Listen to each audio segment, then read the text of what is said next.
नमस्कार, मी सूरज गवळे। आज एक नवीन बातमी मी घेऊन आलेलो आहे। काल कोल्हापूरमध्ये वनताऱ्याचे सीईओ आणि कोल्हापूर मठातले जे काही अधिकारी पदाधिकारी आहेत यांची काल पत्रकार परिषद झाली। पत्रकार परिषदेमध्ये अनेक चर्चा झालेल्या आहेत। वनताऱ्याने स्पष्ट केले आहे की आम्ही कोल्हापूरकरांचा जो काही हत्ती आहे, जी माधुरी हत्ती आहे, ते आम्ही तुम्हाला परत करणार आहोत।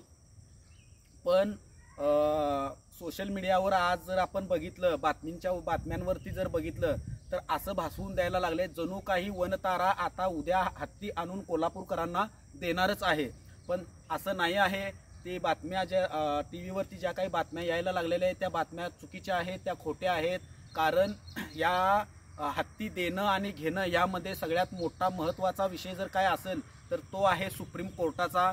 जोपर्यंत कोर्टाकडून मेहरबान न्यायालयाकडून जोपर्यंत आदेश होत नाही तोपर्यंत हत्ती कोल्हापुरात येत नाही, हा भ्रम लोकांचा आहे। सोशल मीडियाच्या माध्यमातून मी काल बऱ्याच चॅनलवरती बघितलं की कोल्हापुरात हत्ती परत येणार आहे, वनतारा कोल्हापूरकरांच्या समोर झुकलेला आहे।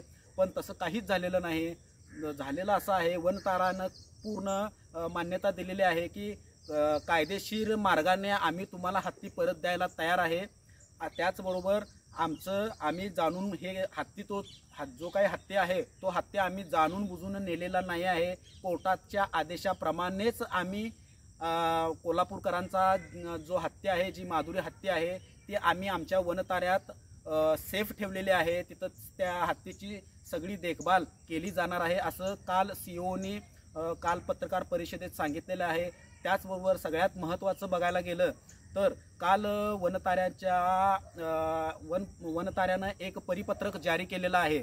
ते परिपत्रक आज माझ्याकडे आलेलं आहे आणि ते तुम्हाला मी आज वाचून दाखवणार आहे की वनताऱ्याला नेमकं काय म्हणायचं आहे, वनतारा हत्तीसोबत काय करणार आहे, वनताऱ्याची नेमकी बाजू काय असणार आहे, त्यांना काय सांगायचं आहे। तर त्यांनी आपल्या परिपत्रकात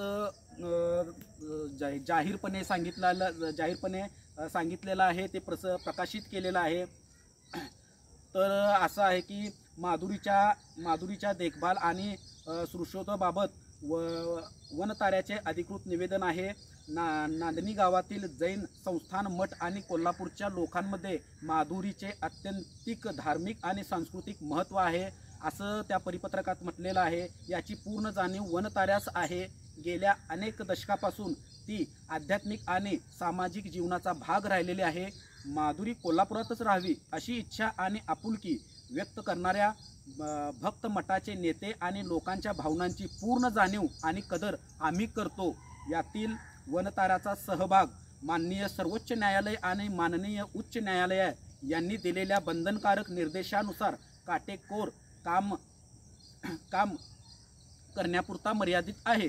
माधुरीला हलवण्याचा निर्णय न्यायालयाने त्यांच्या अधिकारात घेतला होता। स्वतंत्रपणे चालवलेले एक बचाव आणि पुनर्वसन केंद्र म्हणून त्यात वनताऱ्याची केवळ माधुरीची देखभाल करणे, तिला पशुवैद्यकीय सहाय्य पुरवणे आणि तिच्या निवासाची व्यवस्था करणे अशी होती। वनताऱ्याने कोणत्याही टप्प्यावर माधुरीचे स्थलांतर करण्याची शिफारस केलेली नाही, तसेच तिचे स्थलांतर सुरू केलेले नाही। धार्मिक प्रथा किंवा भावनांमध्ये हस्तक्षेप करण्याचा कोणताही हेतू वनताऱ्याचा नव्हता। कायदेशीर प्रवर्तन, प्राण्यांची जबाबदारीने काळजी घेणे आणि सामुदायिक सहकार्य यासाठी आम्ही सरकार आणि माननीय सर्वोच्च न्यायालयासमोर केलेल्या कायदेशीर अर्जास वनतारा पूर्ण पाठिंबा देईल, असं देखील वनतारा आपल्या परिपत्रकात म्हणते। त्याचबरोबर न्यायालयाच्या मान्यतेनुसार वनतारा तिच्या सुरक्षित आणि सामान्य परिस्थितीसाठी पूर्ण तांत्रिक आणि पशुवैद्यकीय सहाय्य प्रदान करेल। त्याशिवाय मठ आणि राज्य सरकारशी समन्वय साधून कोल्हापूर नजीकच्या नांदणी परिसरात वनतारा माधुरीसाठी दुरुस्त व पुनर्वसन केंद्र सुरू करण्याचा प्रस्ताव वनताऱ्याने मांडलेला आहे। न्यायालय आणि परमपूज्य भट्टाचार्य महास्वामीजी यांनी मान्य केल्यास मठ आणि राज्य सरकारची समन्वय साधून कोल्हापूर नजीकच्या नांदणी परिसरात वनतारा माधुरीची पुनर्वसन केंद्र सुरू करेल। उच्च समितीच्या तज्ज्ञांचा सल्ला व मत करून त्यांचे मत घेऊन ही सुविधा विकसित केली जाईल। त्याचबरोबर हे केंद्र प्राणी कल्याण मार्गदर्शक तत्वानुसार आणि हत्तीच्या देखभाल आणि सुरक्षिततेसाठी सर्वोत्तम आंतरराष्ट्रीय पद्धतीनुसार असेल। प्रस्ताविकेत केंद्रामध्ये पुढील जे काही सोयी आहेत, सुविधा आहेत निर्माण करण्यात येईल। आता वनतारा असं म्हणतं की आम्ही तुम्हाला वेगवेगळ्या प्रकारच्या सुविधा माधुरी हत्तीसाठी पुरवणार आहोत। तर त्या कोणकोणत्या सुविधा असणार आहेत? सांधे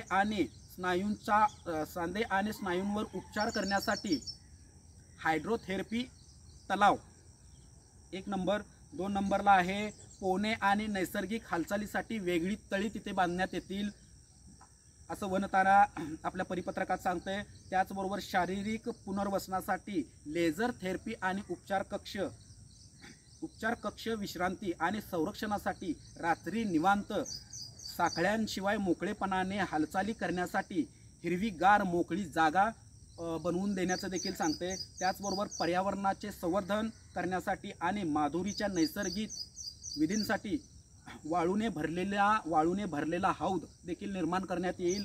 त्याचबरोबर सतत वैद्यकीय सेवा पुरवण्यासाठी पूर्णपणे सुसज्ज ऑन साईट पशुवैद्यकीय दवाखाना देखील तिथे उभारण्यात येईल असं देखील सांगतं। त्याचबरोबर माधुरीला सुरक्षित आणि आरामदायी विश्रांती घेता यावी यासाठी रबर राईट्स फ्लोरिंग प्लॅटफॉर्म हे देखील तिथे बनवण्यात येईल। त्याचबरोबर पाय सुजल्याचे दुखणे बरे होण्यास, संधिवाताचा त्रास कमी होण्यास आणि सांध्यांवरील ताण कमी होण्यासाठी मदत व्हावी यासाठी आडवे होऊन झोपण्यासाठी खास काळजी घेऊन तयार केलेले मऊ वाळूचे ढिगारे असे या प्रकारे जे काही परिपत्रक त्यांनी जारी केलेलं आहे ते तुम्हाला मी आज वाचून दाखवलेलं आहे। धन्यवाद।